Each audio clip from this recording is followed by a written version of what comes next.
The old man in the worn uniform jacket walked straight up to John Wayne backstage. He said, "Last time I saw you, son, we were under fire in the Pacific."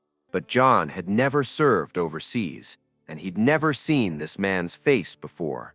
Wait, because what John Wayne did in the next 90 seconds would either honor every veteran in that theater or expose the one secret Hollywood had protected about him for 30 years. And he had to choose right there in front of 40 witnesses. The premiere gala for Rio Crossing had been running for 2 hours.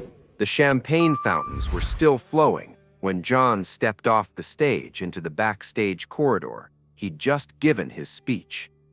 The one about American courage, the kind of lines he could deliver in his sleep by 1969. His tuxedo felt tight around the collar. At 62, these events exhausted him more than a full day's shoot ever had. The corridor smelled like cigarette smoke and expensive perfume. Studio executives clustered near the bar setup, laughing too loud. John was aiming for the side exit when he saw the old man cutting through the crowd toward him. The man had to be 75, maybe 80.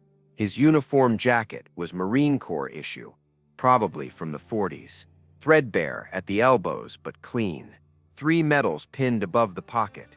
His face was deeply lined, and his eyes had that distant quality John had seen before. The look of a man who'd been somewhere most people would never understand. The man's hand came up, steady despite his age. "John Wayne," he said. His voice carried the flat authority of someone who'd once given orders under fire. "Damn good to see you, son." John extended his own hand automatically, the smile he'd perfected over 40 years sliding into place. "Good to see you too, sir." The old man's grip was firm. "Last time I saw you, we were under fire in the Pacific. Must have been Iwo Jima, or maybe it was Okinawa. Hell, they all run together after a while." He laughed, but there was nothing uncertain in his eyes. He believed what he was saying, completely. John's hand went cold. Notice what happened in that half-second. John Wayne's entire body locked up in a way that nobody in that corridor had ever seen. His smile stayed fixed, but something behind his eyes went dark. The old Marine was still talking. Something about the night landing and the mortar fire. John wasn't hearing any of it. He was hearing the one conversation he'd been avoiding for 30 years. The one with himself. Every time he looked at a real uniform. "You pulled me out of that shell crater," the old man was saying. "Don't know if you remember. There were a lot of us that night." John's throat was dry. Around them, the backstage crowd had started to notice. A studio executive 2 feet away had stopped mid-sentence. A photographer near the curtain had lowered his camera. "Sir," John started. His voice came out rougher than he'd intended. "I think maybe you don't remember," the old man said. Now there was something fragile in his expression, a crack in the certainty. "It's all right. Like I said, there were a lot of us." He touched the medals on his chest. "This one here's from Iwo. I keep it on because I don't want to forget. You know, some days it gets harder." John's jaw tightened. He could feel 40 pairs of eyes on them now. The executive who'd been watching had taken a step closer. Someone in the crowd whispered something to someone else. The photographer's flash went off once. Then again. Remember this moment. John Wayne had spent 3 decades building a persona that was larger than life. The cowboy, the soldier, the man who stood for American strength and courage. And now, standing in front of this old Marine, who genuinely believed they'd fought together in the Pacific. John was facing the one role he'd never played and never could. He'd been 35 when Pearl Harbor happened. He'd applied for deferments. He'd stayed in Hollywood while men like this one had gone to islands with names that still made the news 25 years later. And he'd spent every day since wondering if he'd made the right choice, or if he was just a coward in an expensive costume. The old man was still smiling at him, waiting for recognition that would never come. John's hand was still in the Marine's grip. Around them, the corridor had gone quiet enough that he could hear the click of a woman's heels on the concrete floor somewhere behind him. The studio executive was 3 feet away now, watching. John knew exactly what he was thinking. This was publicity gold or a public relations nightmare. It all depended on how John played the next 60 seconds. "Sir," John said again. This time, his voice was steadier. He hadn't let go of the old man's hand. "What's your name?" "Frank Holloway," the Marine said. Gunnery sergeant, retired. He said it with quiet pride, the kind that didn't need to be loud. "Sergeant Holloway," John said. He could feel his own heartbeat in his ears now, that old sick feeling he got every time someone thanked him for his service. "I need to tell you something. Listen to what happened next." The crowd had pressed in close enough now that every word John Wayne said would be heard by at least 30 people, and whatever came out of his mouth in the next 10 seconds would be repeated in every Hollywood bar and studio lot for the next month. Holloway's smile had started to fade. Something in John's tone had registered, some shift that the old Marine's instincts picked up even through whatever confusion was clouding his memory. "What's that, son?" John took a breath. The air in the corridor was too warm, too close. He could smell Holloway's jacket. Old wool and mothballs and something else. Maybe gun oil. Maybe just time. Behind him, someone's glass clinked against a table. The photographer's flash popped again. "I wasn't there," John said. The words came out flat and simple. They hung in the air like smoke. Holloway blinked. His grip on John's hand loosened slightly. "I wasn't in the Pacific," John continued. His voice was low, meant for Holloway but loud enough that the circle of people around them could hear. "I never served overseas. I stayed in Hollywood during the war." He paused. "I wasn't at Iwo Jima. I wasn't at Okinawa. I wasn't at Okinawa. I wasn't at where you were." Wait, because what John Wayne had just done was break the one rule every major star in Hollywood understood. Never, ever shatter the illusion in public. The crowd around them had gone absolutely still. The studio executive's face had drained of color. Somewhere near the curtain, someone sucked in a sharp breath. Holloway's hand had dropped away completely now. His expression was shifting through confusion, then something like embarrassment, then something deeper. A kind of lost bewilderment that made John's chest ache. "But you?" Holloway started. His voice had lost its strength. "I saw you, on the screen. You were there. In the movies," John said quietly. "Not in the war."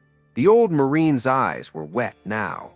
John didn't know if it was from emotion or just age. Holloway looked down at his own hands, at the uniform jacket, at the medals. "I thought," he trailed off. His shoulders had curved inward, the military posture collapsing into something smaller. John still hadn't moved.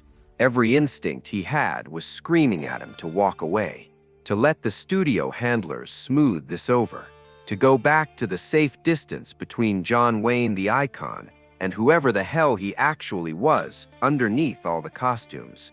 "But he didn't move, Sergeant," John said. His voice was rougher now. "Can I buy you a drink?" Holloway looked up. The confusion was still there in his eyes, but something else had appeared. A flicker of recognition, but not the kind he'd been expecting. This was different. "You don't have to do that," Holloway said. "I know," John said, "but I'm asking anyway." The corridor was still silent. The studio executive had started to move forward, probably to intervene.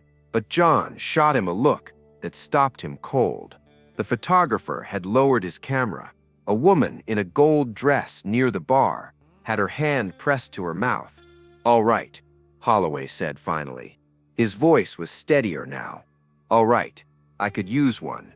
John put his hand on the old Marine's shoulder, gently, like he was handling something that might break. He steered him toward the sidebar. The crowd parted without a word. Someone handed John 2 glasses of whiskey. John passed one to Holloway and kept the other.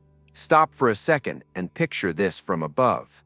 What you're watching is John Wayne, the biggest Western star in America, the man who'd built an entire career on playing soldiers and cowboys and men who never hesitated. He's standing in a backstage corridor holding a drink with a confused old veteran, and neither of them is saying anything. They're just standing there. Holloway took a sip. John didn't touch his glass. "I'm sorry," Holloway said finally. "I get things mixed up sometimes. My daughter says I shouldn't come to these things alone." "You didn't do anything wrong," John said. His voice was flat, final. "You understand me? You didn't do a damn thing wrong." Holloway nodded slowly. He took another sip. "You ever think about it?" he asked. "Going to the war, I mean." John's jaw worked. Around them, the crowd was starting to drift away. They sensed the moment was over. The studio executive had retreated.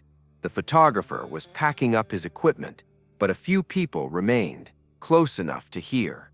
"Every day," John said. The words came out before he could stop them. "I think about it every single day." Holloway studied him for a long moment. Whatever confusion had clouded his eyes before seemed to have cleared, at least partially. "That's honest," he said. "I'll give you that." John didn't respond. He was watching Holloway's hands on the glass, the way the old man's fingers trembled just slightly. The metals on the jacket caught the overhead light. John thought about all the times he'd worn a military costume on set, all the times he'd barked orders at extras in uniform, all the times he'd fired blank rounds at prop enemies, and then he thought about this old man who'd done all of it for real and gotten nothing but a worn jacket and a memory that couldn't quite hold together anymore. "I should have gone," John said. His voice was so low that only Holloway could hear it. "I should have been there." Holloway shook his head. "You were where you were supposed to be." "That's horseshit," John said. "Maybe," Holloway said. He finished his whiskey and set the glass down on the bar rail with a soft click. "But you made a lot of people feel like they weren't alone. My wife, she watched every movie you made after I came back, said it helped her remember I wasn't crazy for still thinking about it." He looked directly at John. "That's worth something." John didn't trust himself to speak. The ache in his chest was spreading. That old familiar guilt mixed with something else now, something he didn't have a name for. "I'm going to head out," Holloway said. He adjusted his jacket, squaring his shoulders again. The military posture was back. "Thank you for the drink, and for telling me the truth. Not many men would have done that." He extended his hand again. John took it. This time the handshake felt different, heavier, more real. "Sergeant," John said, "before you go, can I ask you something?" Holloway nodded. "Do you forgive me?" John's voice was barely audible. "For not going?" The old Marine's eyes went wide for just a second. Then something softened in his expression. He didn't answer right away. He looked at John for a long time. Then he looked past him at the gala crowd still milling around beyond the corridor, at the photographers and the executives and the whole glittering machinery of Hollywood. "Son," Holloway said finally, "I don't think that's my forgiveness you need." And then he turned and walked away, his stride still steady, despite his age, the worn uniform jacket visible until he disappeared through the side exit. John stood there, holding his untouched whiskey. The corridor felt colder now. Around him, the gala was starting to wind down. Someone called his name from across the room, probably another interview or photo opportunity. He didn't turn. "Before we go on, you need to understand something about how John Wayne handled the rest of that night. He didn't give any more interviews. He didn't pose for any more photos. He found the studio executive who'd been watching the whole exchange. He told him, in no uncertain terms, that if any reporter tried to spin what had just happened into publicity, John would walk off the next 3 pictures he was contracted for. The executive went pale and nodded. Then John went back to his hotel and sat in the dark for 3 hours. The next morning, 2 things happened. First, a photographer who'd been at the gala tried to sell pictures of John and Holloway to a tabloid. The tabloid's editor killed the story after one phone call, not from John, but from a veterans organization that had somehow heard about what John had said. They sent a letter thanking him for his honesty. John framed it and kept it on his wall until he died.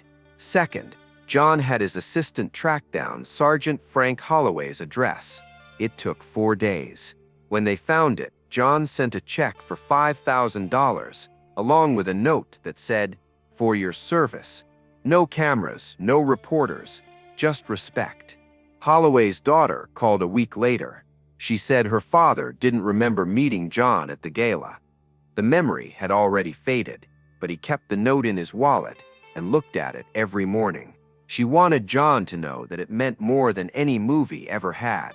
John never talked about that night in any interview. When reporters asked him about his war record, he gave the same answer he'd always given. He'd stayed in Hollywood.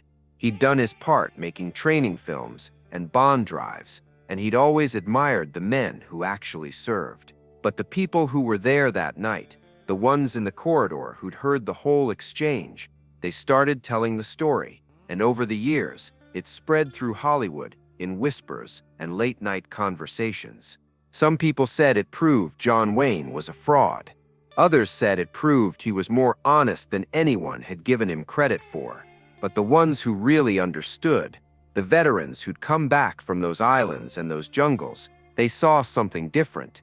They saw a man who'd spent 30 years carrying guilt over a choice he couldn't change, who'd built a career on playing heroes he didn't believe he deserved to portray, and who'd finally been forced to face that truth in front of the one person whose forgiveness he could never earn. Hold this in your mind. 13 years later, when John Wayne died, Sergeant Frank Holloway was one of the first people to send flowers to the funeral. The card was written in shaky handwriting. It said, "He told me the truth when he didn't have to." That takes a different kind of courage. Holloway died 2 years after John did. His daughter found the note from John, still in his wallet. She donated it to a veterans museum along with her father's medals. It's still there today, in a glass case next to a photograph of her father in his dress uniform from 1945. Under the display, there's a small plaque. It reads, "Sometimes the hardest battles are the ones we fight with ourselves." The story of that night has been told and retold so many times now that some of the details have changed. John and the old Marine in the backstage corridor. Some versions say John broke down crying. Others say he stayed stone-faced the whole time. But the people who were actually there all remember the same thing. The moment when John Wayne stopped being an icon and started being just a man, standing in front of another man who'd been through hell and admitting that he'd never been there at all. That's the thing about heroes. The real ones aren't always the ones who show up on the battlefield. Sometimes they're the ones who show up in the quiet moments, when the cameras aren't rolling and the crowd isn't cheering, and they tell the truth, even when it costs them everything they've built.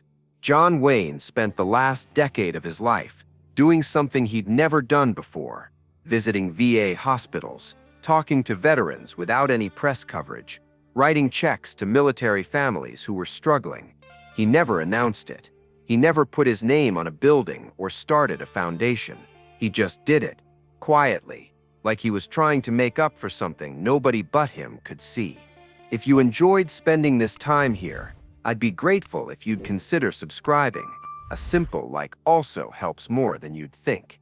And if you want to hear about the night John Wayne faced down a studio boss who tried to cut a disabled veteran's pension to fund a movie, and what John did with that script afterward, tell me in the comments. Some stories about courage don't make it into the history books.